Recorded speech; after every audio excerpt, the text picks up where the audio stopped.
Okay, thank you. Um, well, we are all virtually gathered from traditional and unceded territories from coast to coast today. I would like to acknowledge that I live and work on the Haldeman Tract, which is the traditional territory of the Neutral, Anishinaabe, and Haudenosaunee peoples. The Haldeman Tract is the territory 6 miles on each side of the Grand River, which was promised to the Six Nations in the Haldeman Treaty of 1784.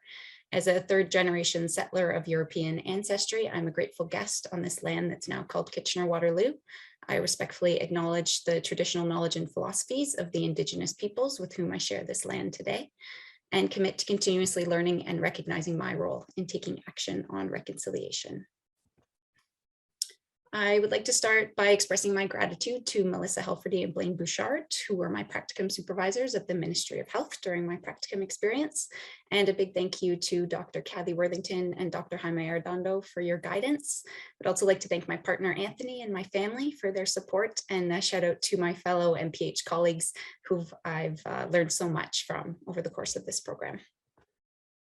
So as mentioned, I completed my practicum at the Ontario Ministry of Health in the Office of the Chief Medical Officer of Health, supporting the Addictions and Substances and Infectious Diseases Policy and Programs units.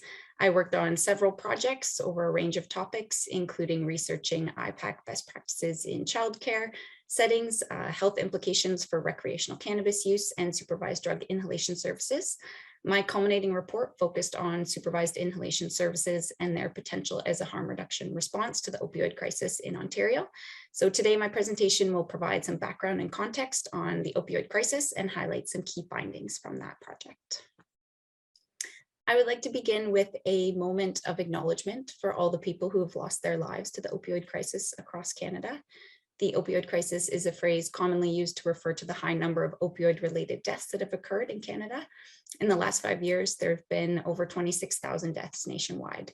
In Ontario in 2020, there were 2,431 deaths, which is a 59% increase from 2019.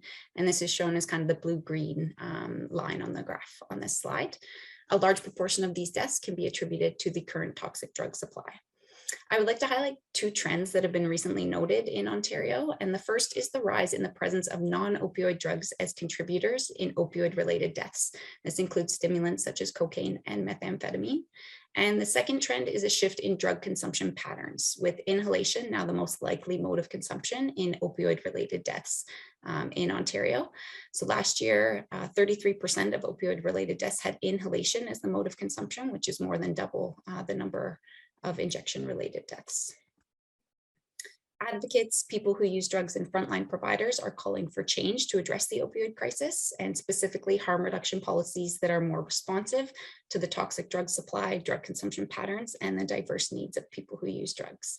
As this presentation will be focusing on harm reduction approaches and programs, specifically supervised consumption, I would just like to ensure we all have a common understanding of harm reduction.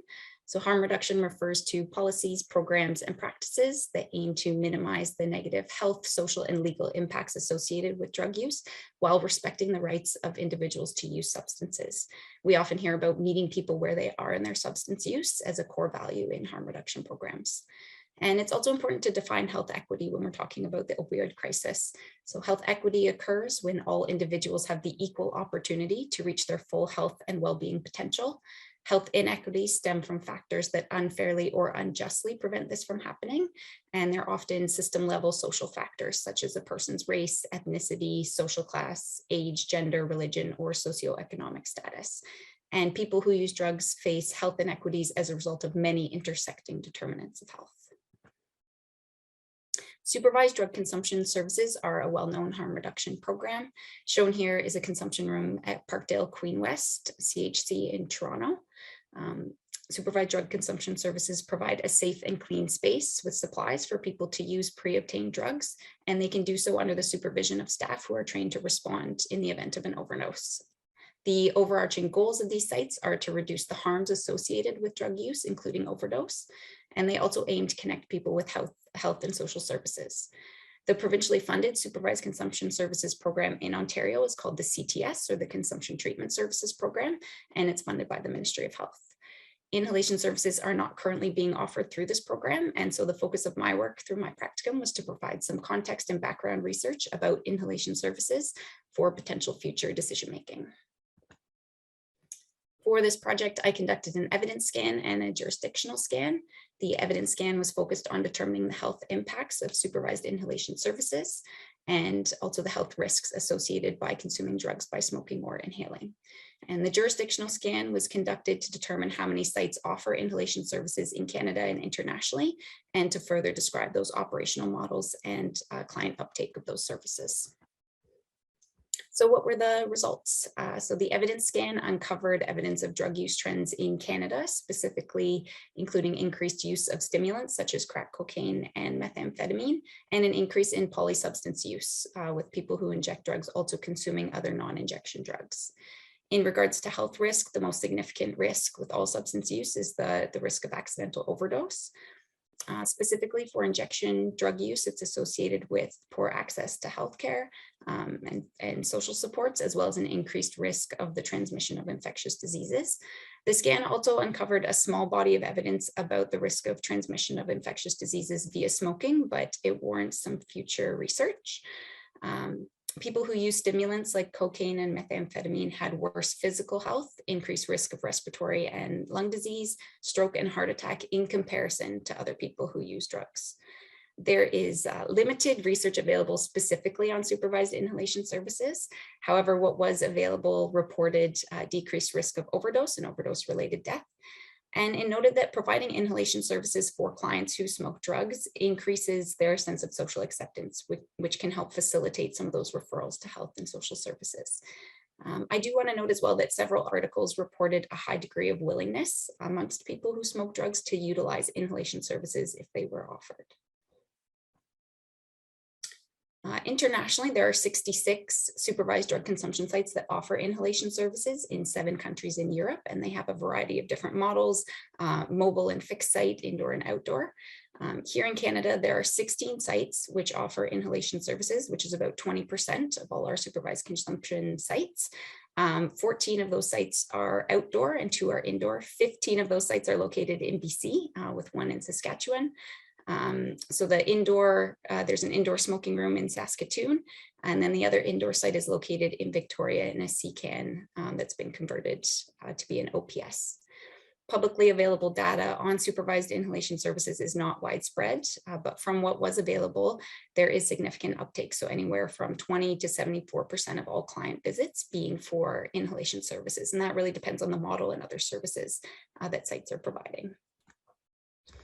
As noted, there are 2 operational models in Canada. We have indoor and outdoor. So indoor inhalation consists of a smoking room or a space that has additional ventilation and air turnover systems that remove smoke and particles from the air. Outdoor is a smoking tent or a gazebo or another structure that's open to fresh air, and it doesn't require any air turnover systems. I wish I had time to cover more of the details of these 2 models, some of which I've summarized here in this slide, but I do want to note that despite these differences in technical requirements or physical design and cost, there's also some similarities between the models, particularly in terms of policies and procedures and other site requirements. This project provides additional evidence regarding trends and health harms related to using drugs by inhalation. And based on the results of these 2 scans, we can see that supervised inhalation services have the potential to provide more equitable access to consumption services for all people who use drugs, regardless of the type of drugs that they use or how they consume them. And inhalation services can also address a gap in service that's currently there for people who smoke drugs, and in turn help reduce some of those health risks.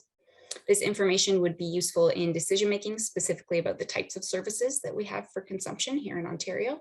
And additionally, it could be used by policymakers in other jurisdictions who are interested in exploring supervised inhalation services. And I would like to conclude my presentation just by shifting back to the broader issue of the opioid crisis.